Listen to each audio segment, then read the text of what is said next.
ಭಾರತೀಯ ಜವಾನ್ ಕಿಸಾನ್ ಪಾರ್ಟಿ ರಾಷ್ಟ್ರೀಯ ಉಪಾಧ್ಯಕ್ಷ ಚಂದ್ರಕಾಂತ್ ಪಾಟೀಲ್ ಮಾತಾಡೋದು. ಇವತ್ತಿನ ದಿವಸ ಪೂರ್ವ ಸಭೆ ನಡೀತು. ನಮ್ಮದು ಬೇಡಿಕೆ ಏನದಂದ್ರೆ ರೈಲ್ವೆ ಸ್ಟೇಷನಿಂದ KSRTC ಬಸ್ ಸ್ಟ್ಯಾಂಡ್ವರೆಗೆ ರೋಡ್ ಆಗಬೇಕಾಗಿದೆ. ಯಾಕಂದರೆ ಶಾಲಾ ಮಕ್ಕಳು ಬರ್ತಕ್ಕಂಥ ಆಮೇಲೆ ರೈತರಿಗೆ ತೊಂದರೆ ಆಗ್ತದೆ. ಮೊದಲು ಇಲ್ಲಿ ಹರಪನಹಳ್ಳಿ ಶಾಸಕರು ಹಾಗೂ ಪೂರ್ವ ಸಭೆ ನಗರಾಧ್ಯಕ್ಷ ಎಲ್ಲರೂ ಕೂಡಿ ಮೊದಲ ರೋಡನ್ನು ಮಾಡಬೇಕು. ಹಾಗೂ ರೈಲ್ವೆ ಸ್ಟೇಷನ್ನಲ್ಲಿ ಪಂಢರಪುರ ಟು ಮೈಸೂರು ಗೋಲ್ಗುಂಬಜ ಗಾಡಿ ಇಲ್ಲಿ ನಿಲ್ಲಣೆ ಆಗಬೇಕು ಅಂತೇಳಿ ನಮ್ಮ ಭಾರತೀಯ ಜವಾನ್ ಕಿಸಾನ್ ಪಾರ್ಟಿ ಸಂಘಟನೆ ವತಿಯಿಂದ ನಾವು ಹೋರಾಟ ಮಾಡಿದ್ದೇವೆ, ಹೋರಾಟ ಮಾಡ್ತಾವಿ ಇದ್ದೇವೆ. ನಮ್ಮ ರೈಲ್ವೆ ಸಹಕಾರ ಆಗಬೇಕು ಮತ್ತು ಇಲ್ಲಿ ಗಾಡಿ ನಿಲ್ಲಣೆ ಆಗಬೇಕು ಗೋಲ್ಗುಂಬಜ. ಹಾಗೂ ರೈತರ ಪರವಾಗಿ ನ್ಯಾಯ ಸಿಗಬೇಕು. ರೈತರ ಪರವಾಗಿ ನಮ್ಮ ಸಂಘಟನೆ ಸದಾ ರೈತರ ಪರವಾಗಿ ಇರುವುದು. ಅದ್ರ ಸಲುವಾಗಿ ನಮ್ಮ ಶಾಲಾ ಮಕ್ಕಳ ಸಲುವಾಗಿ ಮೊದಲು ರೈಲ್ವೆ ಸ್ಟೇಷನಿಂದ KSRTC ವರೆಗೆ ರೋಡ್ ಡಾಂಬರೀಕರಣ ಆಗಬೇಕು. ಹಾಗೂ KEB ಮೇಲ ಅಧಿಕಾರಿಗಳಿಗೆ ತಿಳಿಸೋದು ಏನಂದರೆ ರಾತ್ರಿ ಲೈನ ಕೊಡೋಕ್ಕಿಂತ ಹಗಲು ಲೈನ್ ಕೊಡಬೇಕು. ಹಾಗೂ PUC ಮತ್ತು 10th ಎಕ್ಸಾಮ್ ಬಂದವ ಮಕ್ಕಳು ತೊಂದರೆ ಆಗ್ತದೆ. ಆ ಲೈನ್ KEB ಅಭಿಯಂತ ಇಂಜಿನಿಯರ್ಗಳು ಅವು ಕೂಡ ಲೈನ್ ಸುಳಿತವಾಗಿ ಲೈನ್ ಕೊಡಬೇಕು. ಒಂದು ವೇಳೆ KEBದವರು ಹಿಂಗೆ ಲೈನ್ ಇದು ಕೊಟ್ಟರೆ ನಾವು ಹೋರಾಟಕ್ಕೆ ಮುಂದುವರಿಬೇಕಾಗುತ್ತದೆ. ನಮ್ಮ ಭಾರತೀಯ ಜವಾನ್ ಕಿಸಾನ್ ಪಾರ್ಟಿ ಆಹ್ವಾನ ಮಾಡ್ತೇವೆ, ಹೋರಾಟಕ್ಕೆ ನಾವು ಸಿದ್ಧವಾಗುತ್ತೇವೆ. KEBದವರು ಆದಷ್ಟು ಲೈನ್ ಬಂದ್ ಮಾಡಬೇಡ್ದು ಅಂತೇಳಿ ರಾಷ್ಟ್ರೀಯ ಉಪಾಧ್ಯಕ್ಷ ಚಂದ್ರಕಾಂತ್ ಪಾಟೀಲ್, ಭಾರತೀಯ ಕಿಸಾನ್ ಸಂಘಟನೆ. ಜೈ ಹಿಂದ್, ಜೈ ಜವಾನ್, ಜೈ ಕಿಸಾನ್.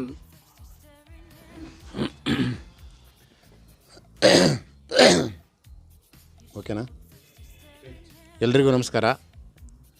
ಇವತ್ತು ನಾನು ಭಾರತೀಯ ಕಿಸಾನ್ ಸಂಘಟನೆಯ ರಾಜ್ಯಾಧ್ಯಕ್ಷರಾಗಿ ನಮ್ಮ ರಾಷ್ಟ್ರೀಯ ಉಪಾಧ್ಯಕ್ಷರಾದ ಚಂದ್ರಕಾಂತ್ ಪಾಟೀಲ್ರವರಿಂದ ಅಧಿಕಾರವನ್ನು ಸ್ವೀಕಾರ ಮಾಡಿದ್ದೇನೆ. ಈ ಒಂದು ಭಾರತೀಯ ಕಿಸಾನ್ ಸಂಘಟನೆಯ ಮೂಲ ಉದ್ದೇಶದ ಅನ್ವಯವಾಗಿ ನಾನು ಪ್ರಾಮಾಣಿಕವಾಗಿ ಮತ್ತು ನಿಷ್ಠುರವಾಗಿ ಈ ಒಂದು ರಾಜ್ಯದ ಸಮಸ್ಯೆಗಳಿಗೆ, ರಾಜ್ಯದ ರೈತರ ಸಮಸ್ಯೆಗಳಿಗೆ ಸ್ಪಂದಿಸಿ ಕೆಲಸವನ್ನು ಮಾಡ್ತೇನೆ ಎನ್ನುವ ಆಶ್ವಾಸನೆಯನ್ನು ಈ ಮುಖಾಂತರ ನೀಡ್ತಾ ಇದ್ದೇನೆ. ಜೊತೆಗೆ ನನ್ನ ಜೊತೆಗೆ ಸಾಕಷ್ಟು ಜನ ಕಾರ್ಯಕರ್ತ ಬಂಧುಗಳಿದ್ದಾರೆ. ತಾಲೂಕು ಅಧ್ಯಕ್ಷರಿಂದ ಹಿಡಿದು ಜಿಲ್ಲಾಧ್ಯಕ್ಷರು ಮತ್ತು ರಾಜ್ಯ ಘಟಕ ಸಮಿತಿ ಇದೆ.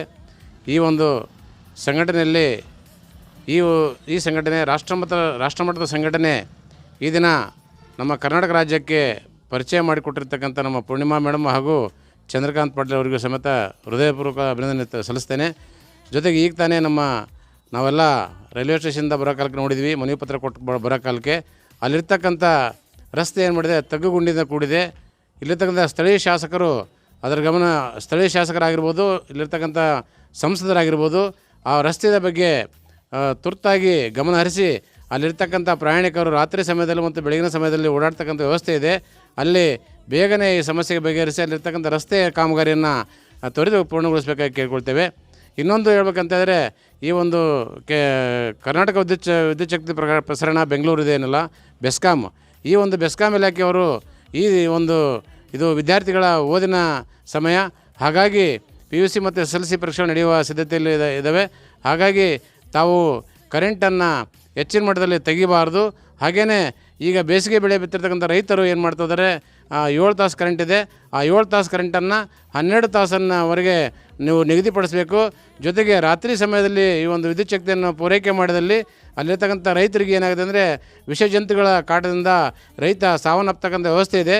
ಆ ಕಾರಣಕ್ಕಾಗಿ ತಮ್ಮಲ್ಲಿ ಬೆಸ್ಕಾಂ ಅಧಿಕಾರಿಗಳಲ್ಲಿ ಮತ್ತೊಂದು ಬಾರಿ ಈ ಮೂಲಕ ಆಗ್ರಹಿಸ್ತೇವೆ. ಏನಂತ ಹೇಳಿದರೆ ರಾತ್ರಿ ವಿದ್ಯುತ್ ಶಕ್ತಿಯನ್ನು ಪೂರೈಸೋದು ಬಿಟ್ಟು ರೈತರಿಗೆ ಹಗಲಿನ ಸಮಯದಲ್ಲಿ ವಿದ್ಯುತ್ ಶಕ್ತಿಯನ್ನು ತಾವು ಪೂರೈಸಬೇಕು ಅಂತಂದೇಳಿ ಈ ಮೂಲಕ ನಾವು ಆಗ್ರಹಿಸ್ತಾ ಇದ್ದೇವೆ. ಹಾಗಾಗಿ ಮತ್ತೆ ಇನ್ನೊಂದು ಏನಂದರೆ ಈ ಒಂದು ರೈತರ ಪರವಾಗಿರ್ತಕ್ಕಂಥ ಹೋರಾಟಗಳನ್ನು, ಜೊತೆಗೆ ರೈತರ ಸರ್ಕಾರಿ ಸೌಲಭ್ಯಗಳನ್ನು ಸರ್ಕಾರ ಪ್ರಾಮಾಣಿಕವಾಗಿ ಮತ್ತು ದಕ್ಷ ರೂಪದಲ್ಲಿ ರೈತರಿಗೆ ಕಟ್ಟಕಡೆ ರೈತರಿಗೆ ಮುಟ್ಟಿಸಬೇಕಂತ ಸಿದ್ಧಾಂತವನ್ನು ಇಟ್ಟುಕೊಂಡು ನಾವು ಈ ಒಂದು ರೈತ ಸಂಘಟನೆಯಲ್ಲಿ ದಾಪುಗಾಲು ಹಾಕ್ಕೊಂಡು ಮುಂದಿನ ದಿನಗಳಲ್ಲಿ ಉಗ್ರ ರೂಪದ ಹೋರಾಟವನ್ನು ಮಾಡ್ತಾ ನಾವು ಜಯವನ್ನು ಗಳಿಸ್ತೇವೆ ಅನ್ನೋ ಮಾತುಗಳನ್ನು ಹೇಳ್ತಾ ಜಿ ನಾಗರಾಜ್ ರಾಷ್ಟ್ರೀಯ ಅಧ್ಯಕ್ಷರು ರಾಜ್ಯಾಧ್ಯಕ್ಷರು ಭಾರತೀಯ ಕಿಸಾನ್ ಸಂಘಟನೆ ಹರಪನಹಳ್ಳಿ. ಜೈ ಜವಾನ್ ಜೈ ಕಿಸಾನ್. ರಾಜ್ಯ ಮಹಿಳಾ ಅಧ್ಯಕ್ಷ ಆಗಿರುವಂಥ ಒಂದು ಉದ್ದೇಶ ಏನು ಅಂದರೆ ರೈತರಿಗಾಗಿ ನ್ಯಾಯ ಕೊಡಿಸ್ಬೇಕು ಅನ್ನೋ ಒಂದು ಉದ್ದೇಶ ನನ್ನಲ್ಲಿ ಬಂದಿದೆ. ನಾನು ಕೆಲವು ಸಂಘಟನೆಗಳು ನೋಡಿದ್ದೀನಿ, ಅವ್ರು ಯಾರು ಏನು ಮಾಡಿದ್ರು ಏನು ಬಿಟ್ಟರು ಅದು ನಮಗೆ ಬೇಡ, ನಾವು ಮುಂದೆ ಏನು ಮಾಡ್ತೀವಿ ಅನ್ನೋ ಒಂದು ಉದ್ದೇಶ ಇಟ್ಕೊಂಡು ನಾನು ಈ ಒಂದು ಕಾರ್ಯನಿರ್ವಹಿಸ್ತೀನಿ ಅಂತ ಇವತ್ತೊಂದು ದಿನ ಸಭೆಯಲ್ಲಿ ನಮ್ಮನ್ನು ಆಯ್ಕೆ ಮಾಡಿದ್ದಾರೆ. ದೆಹಲಿಯಿಂದ ರಾಷ್ಟ್ರ ಮಟ್ಟದಲ್ಲಿ ನಮಗೆ ಆ ಪದಾಧಿಕಾರಿಗಳ ಅಧ್ಯಕ್ಷರಿಂದ ನಾನು ಆಯ್ಕೆ ಆಗಿರೋದು.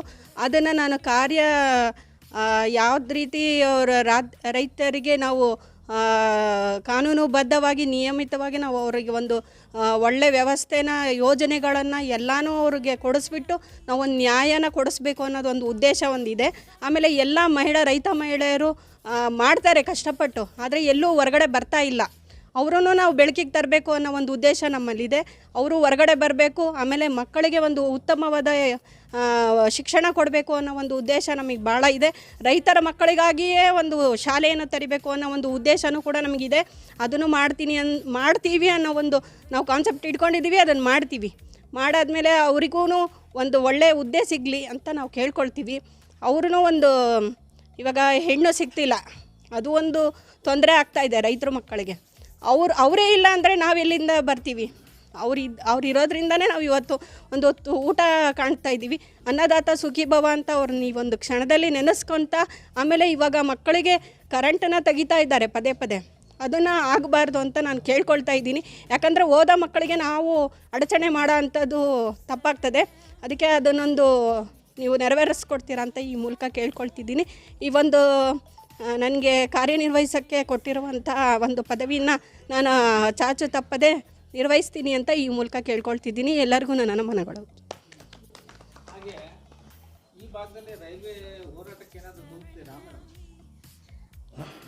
ರೈಲ್ವೆ ಇದೂ ಕೂಡ ನಮಗೆ ಬೇಕಾಗಿದೆ. ಈ ಹೋರಾಟ ಇವತ್ತಿಂದ ಸ್ಟಾರ್ಟ್ ಮಾಡ್ತೀವಿ. ಆ ಹೋರಾಟ ಅವರು ಬಗೆಹರಿಸ್ಕೊಡತನೂ ನಿಲ್ಲಿಸಬಾರ್ದು. ನಾವು ಹಿಂದಕ್ಕೆ ಯಾವುದೇ ಹೆಜ್ಜೆ ತಗೊಳ್ಬಾರ್ದು ಅನ್ನೋ ಒಂದು ನಮ್ಮ ರೈತ ಬಾಂಧವರಾಗಿರಲಿ, ನಮ್ಮ ಪದಾಧಿಕಾರಿಗಳಿಗೆ ನಾನು ಕೇಳ್ಕೊಳ್ತಾ ಇದ್ದೀನಿ. ಇದು ರೈಲ್ವೆದು ನಮಗೆ ಫೆಸಿಲಿಟಿ ಬೇಕಾಗಿದೆ. ಆಮೇಲೆ ಬಸ್ಸಿನ ತೊಂದರೆ ತುಂಬ ಆಗ್ತಿದೆ. ಶಾಲಾ ಮಕ್ಕಳಿಗೆ ಸಿಟಿ ಬಸ್ಸಿನ ವ್ಯವಸ್ಥೆ ಅವರಿಗಂತಲೇ ಒಂದು ತೆಗೆದ್ರೆ ಚೆನ್ನಾಗಿರುತ್ತೆ ಅಂತ ನಾವು ಹೇಳ್ತೀವಿ.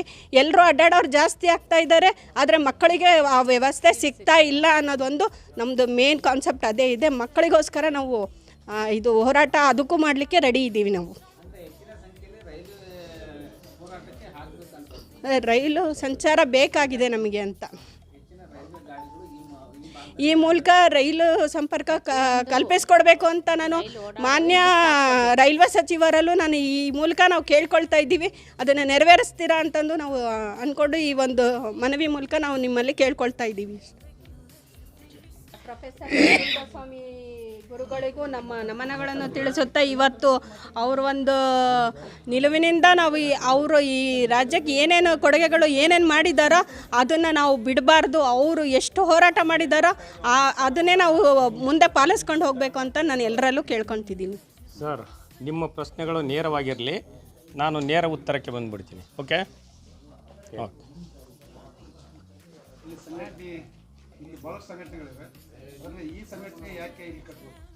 ಕರ್ನಾಟಕ ರಾಜ್ಯದಲ್ಲಿರ್ತಕ್ಕಂಥ ಎಲ್ಲ ಸಂಘಟನೆಯ ತಿರುಳನ್ನು ತಿಳ್ಕೊಂಡು ದೆಹಲಿಯಿಂದ ರಾಷ್ಟ್ರ ಮಟ್ಟದಿಂದ ಕರ್ನಾಟಕಕ್ಕೆ ಬಂದು ಈ ಹೋರಾಟಗಾರರ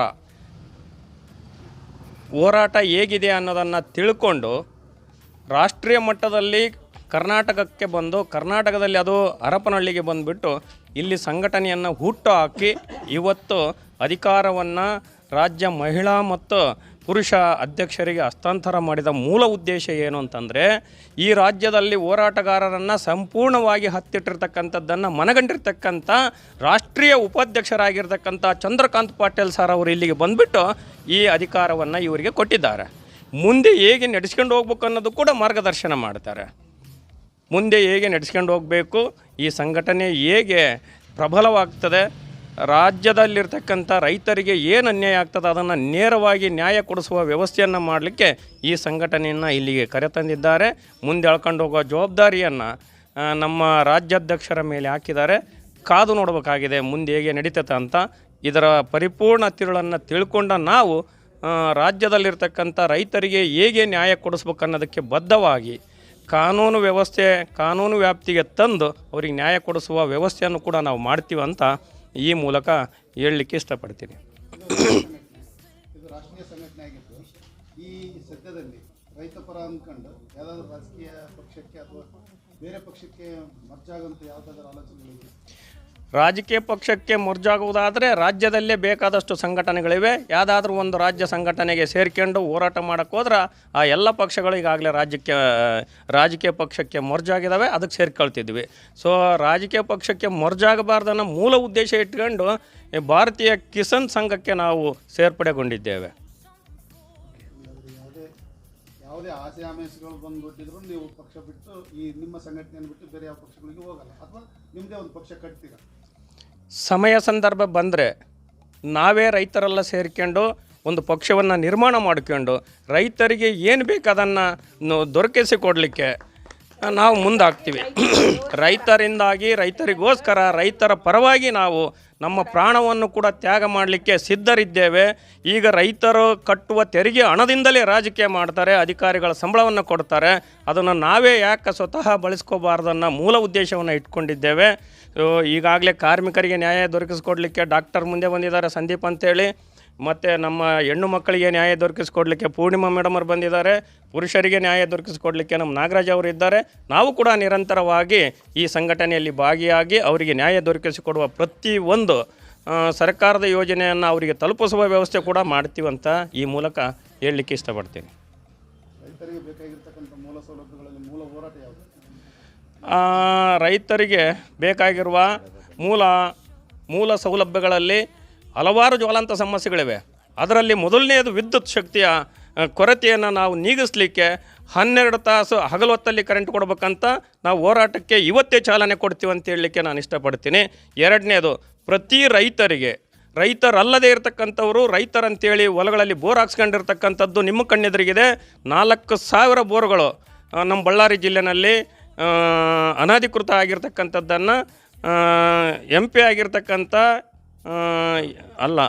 ಆಗಿರ್ತಕ್ಕಂಥ ಇವರು ನಾರಾಯಣಸ್ವಾಮಿ ಅವರು ಬಂದ್ಬಿಟ್ಟು ಬಳ್ಳಾರಿ ಜಿಲ್ಲೆಯಲ್ಲಿ ಗುರುತಿಸಿ ಹೋದರು.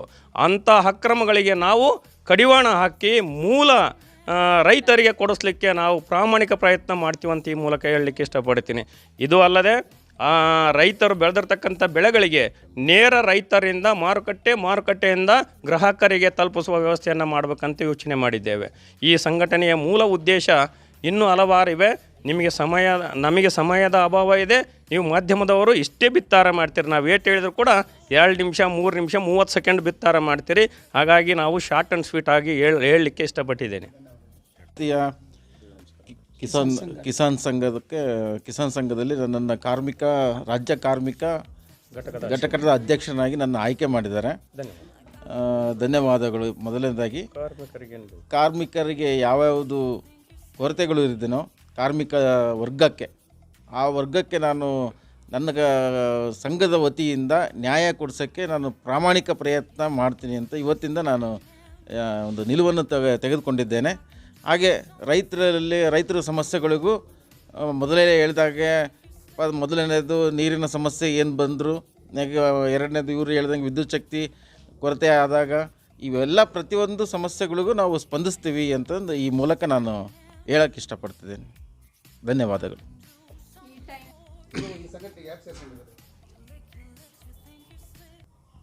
ಸರ್, ತಮ್ಮ ಹೆಸರು, ತಾವು ಈ ಸಂಘಟನೆಗೆ ಯಾಕೆ ಸೇರ್ಕೊಂಡಿರ ಅನ್ನೋ ಪ್ರಶ್ನೆ ಪತ್ರಕರ್ತರದು. ಕಾಗದ್ದಾರ್ ಮಹಬೂಬ್ ಸಾಹೇಬ್, ತೆಲಗಿ ಊರಿನವರು, ಹರಪನಹಳ್ಳಿ ತಾಲೂಕು, ವಿಜಯನಗರ ಜಿಲ್ಲಾ.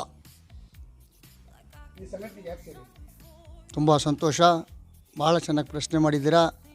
ಭಾಳ ಸಂಘಟನೆ ಆಗಿದ್ದಾವೆ. ಆ ಎಲ್ಲ ಸಂಘಟನೆಯರಿಗೂ ನೀವು ನೋಡಿ ಬೆಸ್ಟ್ ನಮ್ಮನ್ನು ಕೇಳಿದಿರಿ. ಈಗ ಹೊಸ ಸಂಘಟನೆ ಆಗಿದೆ ಅಂಥೇಳಿ ತುಂಬ ಖುಷಿ ಆಗ್ತಿದೆ.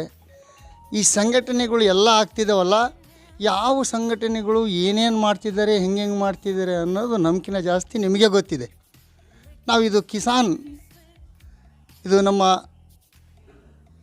ಸಂಘದಲ್ಲಿ ನಾವು ಇವತ್ತು ತೋರಿಸ್ಕೊಳಕ್ಕೆ, ಆಮೇಲೆ ನಾನು ಅಧ್ಯಕ್ಷ ನಾನು ಉಪಾಧ್ಯಕ್ಷ ಅನ್ನೋ ಭಾವನೆಯಲ್ಲಿ ಯಾರೂ ಇಲ್ಲ.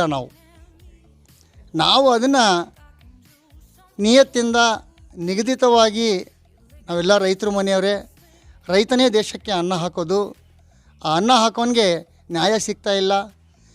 ಬೆಳಗ್ಗಿಂದ ರಾತ್ರಿವರೆಗೂ ಬಿಸಿಲಲ್ಲಿ ಮಳೆಯಲ್ಲಿ ನೊಂದು ಆ ಕಸಬನ್ನು ಮಾಡಿ ನಮಗೆ ಅಲ್ಲಿ ಭೂಮಿಯಲ್ಲಿ ಭೂಮಿ ತಾಯಿಯಿಂದ ಉದ್ಭವ ಮಾಡಿ ನಮಗೆ ಅನ್ನವನ್ನು ಹಾಕಿ ನಮಗೆ ಜೀವದಿಂದ ಇರೋಕ್ಕೆ ದಾರಿ ಮಾಡಿಕೊಡ್ತಾ ಇದ್ದಾನೆ. ಅಂಥನಿಗೆ ತೊಂದರೆ ಆಗ್ತಿದೆ ಅಂಥೇಳಿ ನಾವೆಲ್ಲರೂ ರೈತನ ಮಕ್ಕಳೇ. ಸಂಘಟನೆಯನ್ನು ನೀವು ಯಾಕೆ ಸೇರಿದ್ರಿ? ಈ ಸಂಘಟನೆಗೆ ನೀವು ಯಾವ ರೀತಿ ಸೇವೆ ಸಲ್ಲಿಸ್ತೀರಾ ಅಂತ ಕೇಳಿದ್ದು. ನಾನು ಅದಕ್ಕೆ ಈಗ ಇಷ್ಟೆಲ್ಲ ಕಷ್ಟ ಇದ್ದಾವೆ, ಇವನ್ನೆಲ್ಲ ನಿವಾರಿಸೋಣ. ಇವನ್ನೆಲ್ಲವೂ ಏನು ಇದು ಆಗಿಲ್ಲೋ, ಅದು ತೊಂದರೆ ಆಗ್ತಾ ಇದೆಯೋ, ನಾವೆಲ್ಲ ಸೇರಿ ನಾವು ಕೈಗೂಡಿ ಈ ಆಗ್ತಾಯಿರೋ ನಮ್ಮ ರೈತರುಗಳ ಕಷ್ಟಕ್ಕೆ ನಾವು ಇದನ್ನು ಸ್ಪಂದಿಸೋಣ ಅನ್ನೋ ಭಾವನೆಯಲ್ಲಿ ಇವತ್ತಿನ ಈ ದಿವಸ ನಾವು ಕಿಸಾನ್ ಸಂಘವನ್ನು ಉದ್ಭವ ಮಾಡಿದ್ದೀವಿ. ಮುಂದೆ ನಾವು ಚೆನ್ನಾಗಿ ಮಾಡ್ಕೊಂಡು ಹೋಗ್ತೀವಿ ಅಂತೇಳಿ ಹೇಳಿ ನನ್ನ ಮಾತನ್ನು ನಾನು ಮುಗಿಸ್ತಾ ಇದ್ದೀನಿ. ಜೈ ಕಿಸಾನ್, ಜೈ ಜವಾನ್, ಜೈ ಹಿಂದ್.